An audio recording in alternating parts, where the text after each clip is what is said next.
Assalamualaikum warahmatullahi wabarakatuh. Kembali lagi dalam pembelajaran matematika minat kelas 10. Dalam video kali ini akan saya jelaskan salah satu bentuk persamaan eksponen yang keenam.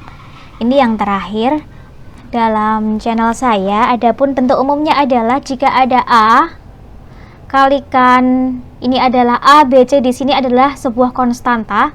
Kemudian di sini ada A pangkat Fx kuadrat, kemudian B nya dikalikan A pangkat Fx, maka bisa kita selesaikan dengan langkah-langkah berikut. Penyelesaian yang pertama yaitu persamaannya itu kita misalkan dengan Y, kemudian otomatis kan di sini Y kita ganti dengan Y, ini diganti dengan Y, kemudian kita peroleh apa? A pangkat Y kuadrat tambah B pangkat Y tambah C sama dengan 0. Nah, kalau udah lihat ini pasti udah jelas, oh ini adalah sebuah persamaan kuadrat.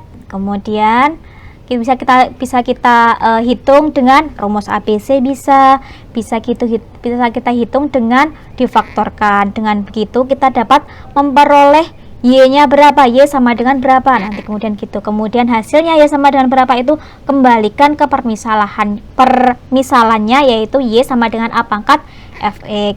Untuk lebih jelasnya coba kita kerjakan contoh soal berikut. 3 pangkat 2x dikurangi 4 kalikan 3 pangkat x tambah 3. Coba kita lihat di sini.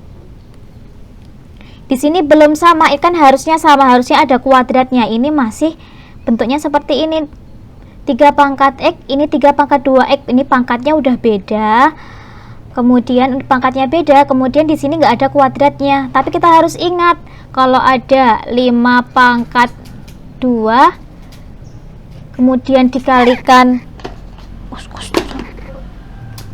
5 pangkat 2 ditumpuk undung dipangkatkan lagi dengan 3, maka kita bisa menyederhanakan gimana pangkatnya dikalikan. Kalau ini tumpuk undung tadi 2 kalikan 3, berarti untuk ini bisa kita bentuk menjadi pangkat yang tumpuk undung, yaitu apa? 3 pangkat 2x 3 pangkat 2x itu sama dengan 3 pangkat x dikuadratkan. Tuh, misalkan ini harusnya berapa? Sama persis nih, 3 x nya dikalikan 2 jadinya 2x. Untuk itu kita bisa peroleh 3 pangkat x dikuadratkan. Kemudian yang ini 4 kalikan 3 pangkat x ditambah 3 sama dengan 0. Kemudian langkah yang pertama adalah memisalkan Y sama dengan A pangkat Fx. Jadi ini 3 pangkat X nya kita misalkan dengan Y, berarti ini kita ganti dengan Y semua, Y kuadrat.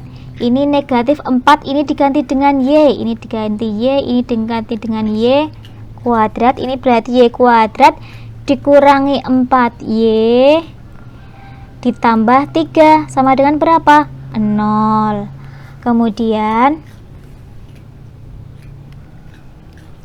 Kemudian difaktorkan. Cara pemfaktorannya seperti biasa, kita ingat kembali di SMP dulu, dia dikalikan. Karena di sini ada 1, maka sebenarnya dikalikan hasilnya 3. Kemudian jika ditambahkan hasilnya negatif 4, berarti berapa angkanya? Negatif 3 dan negatif 1, maka bisa kita tuliskan sebagai berikut: Y negatif 3 dan Y negatif 1 sama dengan 0. Kemudian selesaikan persamaan kuadratnya ya. Y negatif 3 sama dengan 0 atau Y negatif 1 sama dengan 0. Kita peroleh Y sama dengan 3, yang sini kita peroleh Y sama dengan 1. Kemudian langkah yang ketiga, kembalikan Y itu ke permisalannya. Padahal Y tadi apa? Y adalah 3 pangkat X. Untuk Y sama dengan 3, Y nya adalah 3 pangkat X tadi. Nah, adapun 3 di sini 3 pangkat berapa sih yang hasilnya 3? 3 pangkat 1, maka kita peroleh Oh, ini basisnya kiri dan kanan sama, berarti ini pangkatnya sama. Kemudian untuk yang kedua, Y sama dengan 1, maka 3 pangkat X, 3 pangkat berapa yang hasilnya 1? Pangkat 0. Semua yang dipangkatkan 0 hasilnya sama dengan 1. Maka ini basisnya kiri dan ruas kanan sama, maka kita peroleh pangkatnya juga sama. Jadi HP-nya untuk permasalahan ini adalah 1 dan 0. Terima kasih, semoga bermanfaat.